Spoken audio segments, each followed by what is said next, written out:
Hallelujah. આજે આપણે એક મહત્વની વિષય પર વાત કરીશું. બપ્તિસ્માનો મહત્વ અને શું 2 વાર બપ્તિસ્મા લેવો યોગ્ય છે? આ પ્રશ્ન ઘણા વિશ્વાસીઓના દિલમાં ઊભો થાય છે.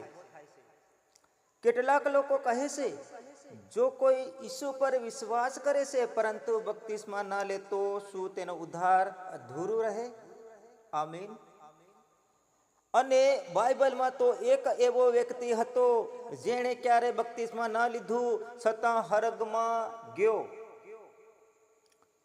તો પછી આજે બપ્તિસ્મા લેવાનું એટલું જરૂરી કેમ ગણાય? આમીન. બાઇબલમાં જ્યારે આપણે મત્તી 28 વાંચીએ છીએ, એમાં ઈસુએ કહ્યું, હરગ અને પૃથ્વીનો સારો અધિકાર મને આપવામાં આવ્યો છે. તેથી તમે જાઓ અને બધા લોકોને સેલા બનાવો અને તેમને પિતા, પુત્ર અને પવિત્ર આત્માના નામે બપ્તિસ્મા આપો. આમીન. આ ઈસુની આજ્ઞા હતી. દરેક વિશ્વાસીઓએ બપ્તિસ્મા લેવું જ જોઈએ. પણ ચાલો હવે આપણે એ માણસની વાત કરીએ જે ઈસુ સાથે ક્રૂસ પર લટકાવ્યો હતો. તે સોરે કહ્યું, હે પ્રભુ, જ્યારે તું પોતાના રાજ્યમાં આવે ત્યારે મને યાદ રાખજે. અને ત્યારે ઈસુએ કહ્યું, આજે તું મારી સાથે હરગમાં રહેજે. આમીન. તેને બપ્તિસ્મા ન મળ્યો છતાં હરગમાં ગયો, કારણ કે તે વખતે તેનો વખત એવો હતો કે ઉતરીને બપ્તિસ્મા લઈ શકતો નહોતો. તેણે પોતાના અંતિમ ક્ષણોમાં ઈસુ પર વિશ્વાસ કર્યો અને બાઇબલ કહે છે, જે ઈસુ પર વિશ્વાસ કરે છે તે ઉદ્ધાર પામે છે. આમીન. પરંતુ આપણે અને તમે હાલતા ચાલતા જીવંત લોકો છે. અમને તક છે બપ્તિસ્મા લેવા અને ઈસુની આજ્ઞા પાળવા, તો આપણે બહારના બનાવીએ.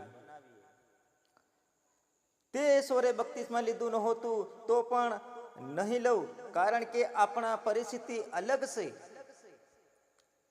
હવે પ્રશ્ન છે, શું કોઈ વિશ્વાસી 2 વાર બપ્તિસ્મા લઈ શકે? બાઇબલ કહે છે એક જ બપ્તિસ્મા, પરંતુ જો પ્રથમ બપ્તિસ્મા બાઇબલ આધારિત ના હોય તો, ઉદાહરણ તરીકે જો બાળક અવસ્થામાં આપેલું હોય અથવા પ્રાણીમાં છંટકાવ કરીને અથવા માત્ર ઈસુના નામે આપેલું, તો એ યોગ્ય નથી. આમીન. એવા સંજોગોમાં જ્યારે કોઈને સત્યની સમજ થાય, તેને પિતા, પુત્ર અને પવિત્ર આત્માને નામે પાણીમાં ડૂબકી લઈને બપ્તિસ્મા લેવું જોઈએ. આમીન. પરંતુ જો તમારું પહેલું બપ્તિસ્મા બાઇબલ મુજબ લેવાયું હોય તો ફરી બપ્તિસ્મા લેવાની જરૂર નથી. કેટલાક કહે છે, હું બપ્તિસ્મા લીધા પછી ફરી પાપમાં પડી ગયો, તો હું ફરીથી બપ્તિસ્મા લઈ લઉં જેથી મારા પાપ ધોવાઈ જાય. પરંતુ બાઇબલ કહે છે, પાપની માફી બપ્તિસ્મામાંથી નહીં, ઈસુના લોહીથી મળે છે. જો તમે પાપ કર્યો છે તો બપ્તિસ્મા નહીં, પશ્ચાતાપ કરો, પ્રભુ પાસે માફી માંગો અને ફરી પાપ ન કરો. આમીન. બપ્તિસ્માનો અર્થ એ છે કે આપણે જૂના માણસ માટે મરી ગયા છીએ અને ઈસુમાં નવો જન્મ લીધો છે. આમીન.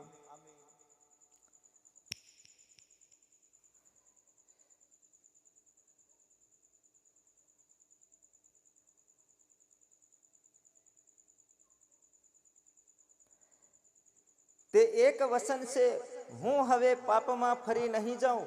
તો જો તમે એ વચન તોડી દીધું હોય તો પ્રભુ પાસે ફરી જઈને કહો, હે ઈસુ, મને માફ કર, મને મજબૂત બનાવ. તો પ્રિય વિશ્વાસી મિત્રો, બપ્તિસ્મા લેવો ઈસુની આજ્ઞા છે અને ઉદ્ધાર માર્ગનો મહત્વ ભાગ છે. જો તમારું પહેલું બપ્તિસ્મા બાઇબલ આધારિત છે તો ફરીવાર લેવાની જરૂર નથી. પરંતુ જો ન હોય તો સાચા રીતે લો અને ઈસુના આગમન માટે તૈયાર રહો. આમીન.